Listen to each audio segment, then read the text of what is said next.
Kini ang katinawan sa pagtuong Katoliko. Ako si Sok Fernandez.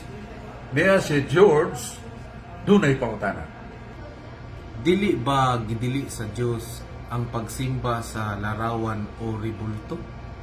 Ang atong tubag niya na Brad George, dunay duha ka klase nga larawan o ribulto kung kinulit.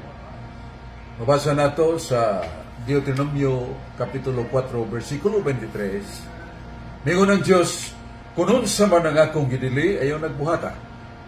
Pero kunon sa man ang akong gisugo, buhata na. Og nagsugo ang Diyos kang Moises pagpabuhat og larawan nga ribulto kinulit ug sinalsal sa larawan sa kerubin. Basa nato sa Exodus 25 tutling 18 nato sa 19. Dunay larawan nga gipahimo sa Dios nga ribulto pero wa magsugo ang Dios. Wasan magsugo ang simbahan nga simbaho na ingon nga Dios.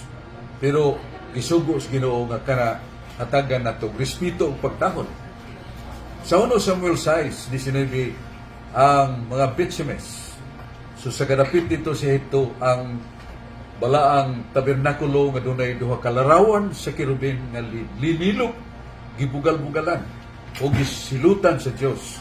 Mga 50,000 ka mga tao ang nakaangkon sa pandemya o kamatayon tungod sa ilang pagpasipala sa balaang kinulit larawan sa kerubin. Dili ni simbahon ingon nga Dios, apan pagatahuron ingon nga butang nga balaan nga gipahimo sa Dios. Mao na itong tubag sa mga pangutana, George.